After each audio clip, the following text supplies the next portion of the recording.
नमस्कार दोस्तों, उम्मीद करता हूँ आप सब लोग अच्छे होंगे। तो आज कॉफी विद कंसेप्ट्स जो हमारा सेशन है यूट्यूब का, तो उसमें मेरा टॉपिक है पावर सुपरपोजिशन। तो इसमें हम पावर देखेंगे कि कहाँ पे सुपरपोज होती है, कहाँ पे नहीं सुपरपोज होती है।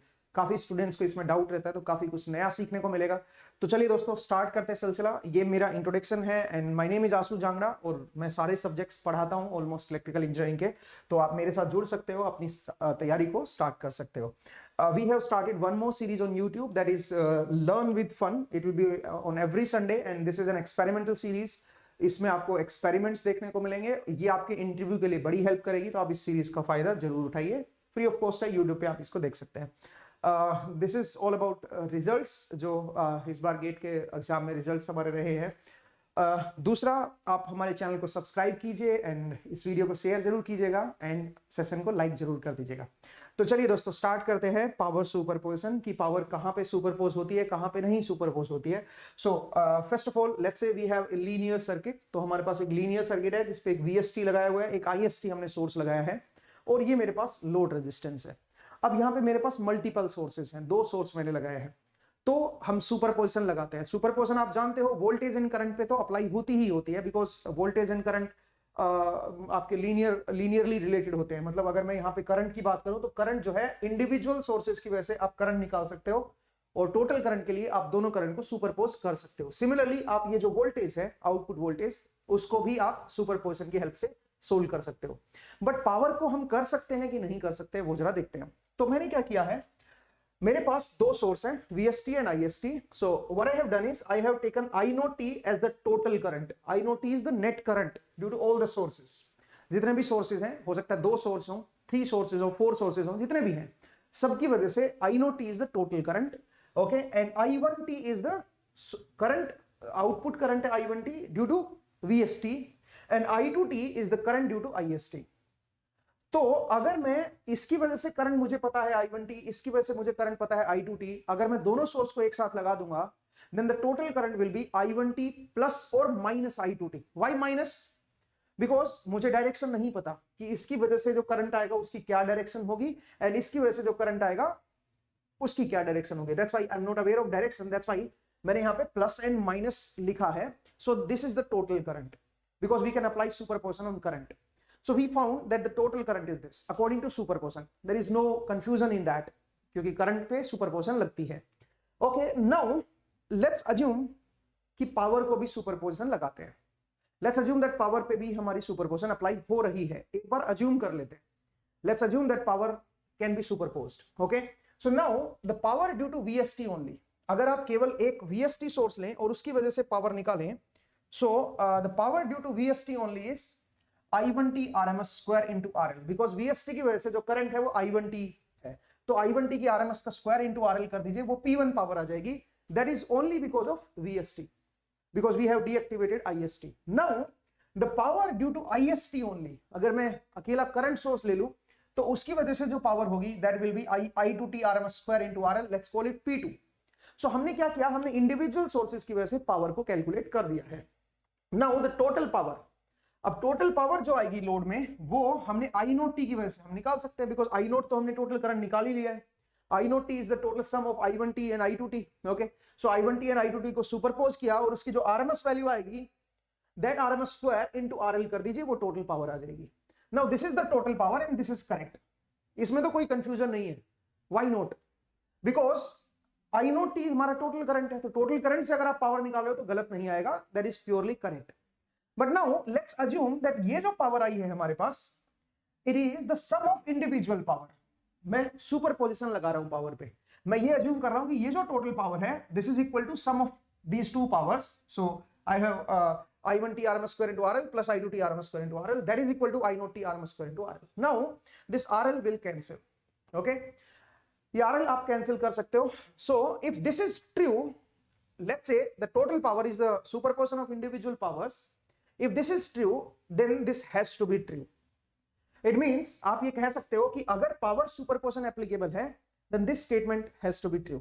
इसका मतलब I naught T RMS जो वैल्यू आएगी वो इंडिविजुअल की RMS का square and then you can take the root. If this is true, अगर ये वैलिड है तो ये भी वैलिड है, इसका मतलब फिर पावर सुपरपोजिशन भी वैलिड है.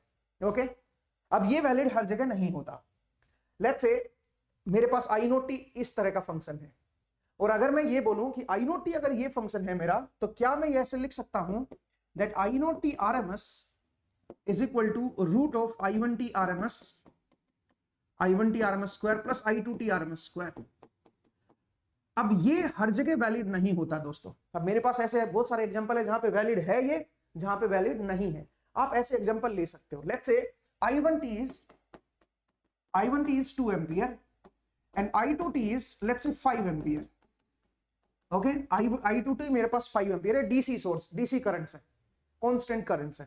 तो अगर मैं यहां से I नोट टी निकालूं, मैं मान लेता हूं कि दोनों की डायरेक्शन सेम है, then I note T will be superposition of these two current. Let's say it's 7 ampere. Now what is the RMS value of I note T? Since it is a DC current, तो DC current में क्या होता है, RMS value भी खुद ही होती है।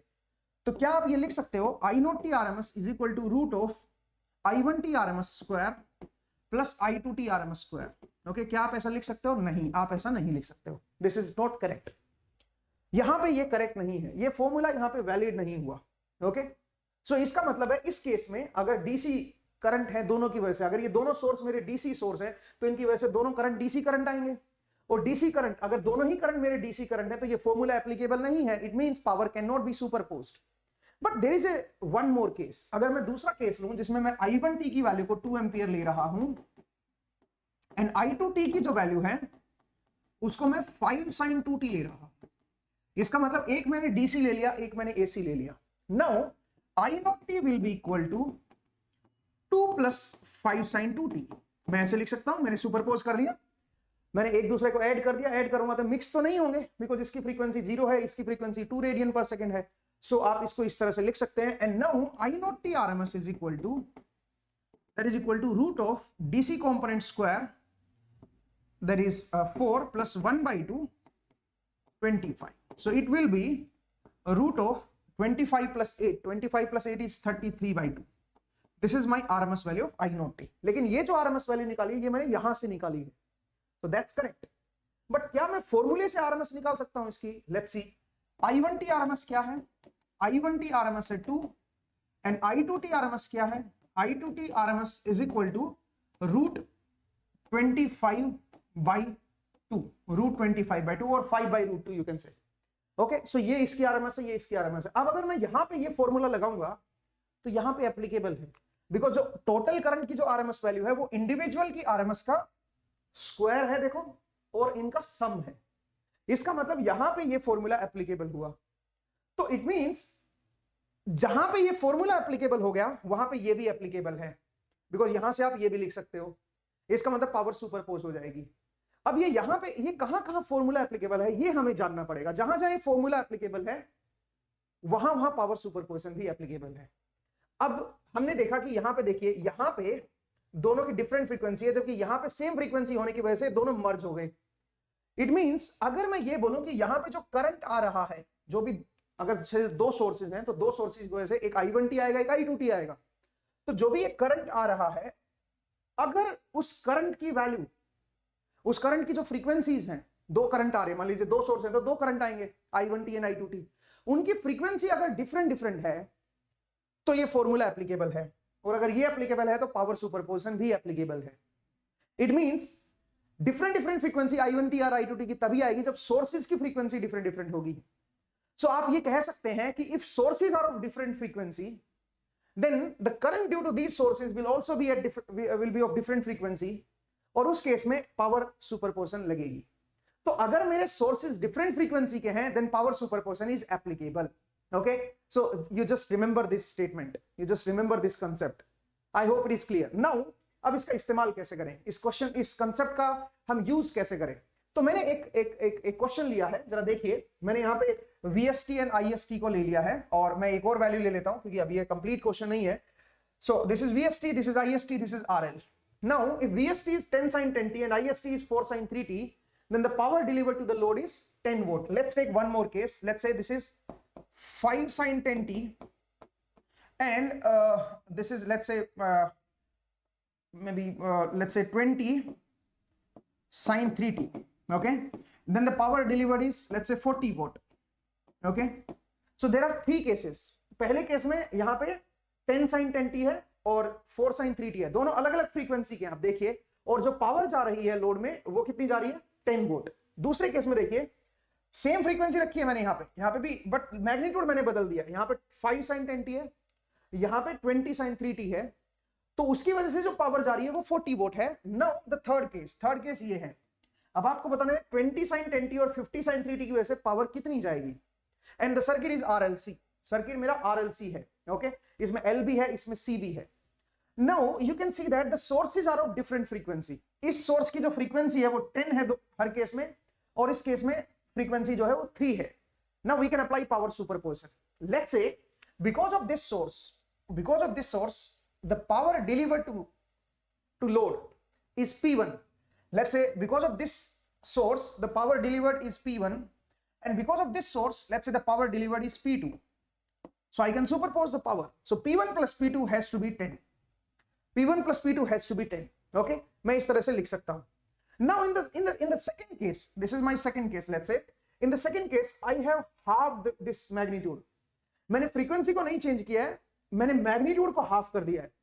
तो अगर मैं मैग्नीट्यूड को हाफ करूंगा वोल्टेज के, तो पावर का मैग्नीट्यूड 1/4 हो जाएगा, बिकॉज पावर जो है वो वोल्टेज के स्क्वायर के साथ रिलेटेड होती है। तो अब यहां पे क्या करेंगे, यहां पे पहले केस में इस सोर्स की वजह से P1 थी, तो इस सोर्स की वजह से अब कितनी जाएगी बताइए, इस सोर्स की वजह से जाएगी P1/4, okay, plus what about this, अब यहां पे 5 टाइम्स कर दिया मैंने, देखो फ्रीक्वेंसी सेम रखी है, बस मैंने मैग्नीट्यूड को 5 टाइम्स कर दिया है। So it means power will be 25 times, 25 P2, and this is given as 40, okay.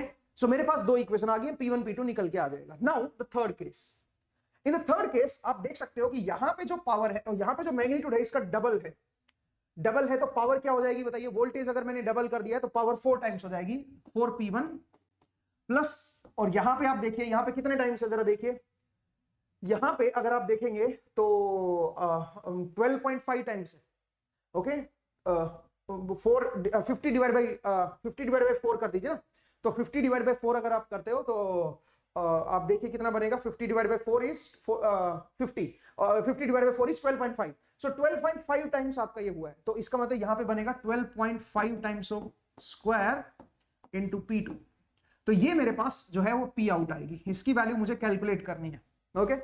सो आप यहां पे पावर सुपरपोजिशन लगा सकते हो, बिकॉज द सोर्सेज की फ्रीक्वेंसी जो है वो डिफरेंट है, तो यहां पे आप तीसरे केस में पावर इजीली कैलकुलेट कर पाओगे, बिकॉज सोर्सेज की फ्रीक्वेंसी डिफरेंट हो गई। लेकिन इसी क्वेश्चन में अगर मैं यहां पे फ्रीक्वेंसी 10 रखता, यहां पे 8 रखता और यहां पे कुछ अलग रख देता, तब नहीं लगा सकते थे फिर आप। चलिए जरा देखिए, अगर मैं बोलता कि मेरे पास ये सर्किट है, अगर मेरे पास ये सर्किट है और यहां पे रेजिस्टेंस है और ये मेरे पास एक VST है, this is my VST, and यहां पे मेरे पास IST है, okay, and this is RLC, ये RLC नेटवर्क है। नाउ ये VST है, ये IST है। अब जरा देखिए, अगर मैं बोलता VST एंड IST की कोई टेबल दे रखी है आपको, एंड यहां पे मेरे पास P आउट है, ओके, जो RL है उसमें मैंने P आउट लिखा हुआ है। So let's say this is 10 sin 2t and this is 10 sin 5t, and this power is let's say 40 watt. Now in the second case 5 sin 3t and 8 sin 4t, this power is 20 watt, okay, and let's say this is 25 sin 6t and this is let's say 15 sin 10t। अब ये power आपको बतानी है, ये power कितनी होगी। Now you can not apply power superposition, why, what's the problem. जरा देखिए यहां पे अगर आप ध्यान से देखें तो ये मेरा वोल्टेज है, इसकी वजह से मैं पावर को P1 मान लेता हूं, ओके, एंड इसकी वजह से पावर को P2 मान लेता हूं, और यहां पे पावर सुपरपोज हो जाएगी बिकॉज दोनों की अलग अलग फ्रीक्वेंसी है।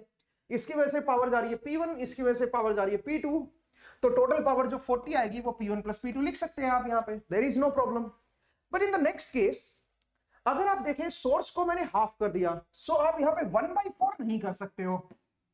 आप बोलोगे क्यों सर, जब सोर्स को हाफ कर दिया यहां पे तो पावर तो 1/4 होनी चाहिए, बिकॉज पावर में वोल्टेज का स्क्वायर से रिलेटेड होती है पावर। सो अगर वोल्टेज को मैं हाफ कर रहा हूं तो पावर शुड बी 1/4, तो यहां पे 1/4 P1 होनी चाहिए, और यहां पे आप देखिए वोल्टेज को मैंने 0.8 टाइम्स कर दिया, तो यहां पे 0.8 का स्क्वायर इंटू P2 होना चाहिए, okay, and this must be equal to 20। Actually this is wrong. Why it is wrong, why it is wrong, और प्रीवियस क्वेश्चन में क्यों रॉन्ग नहीं था?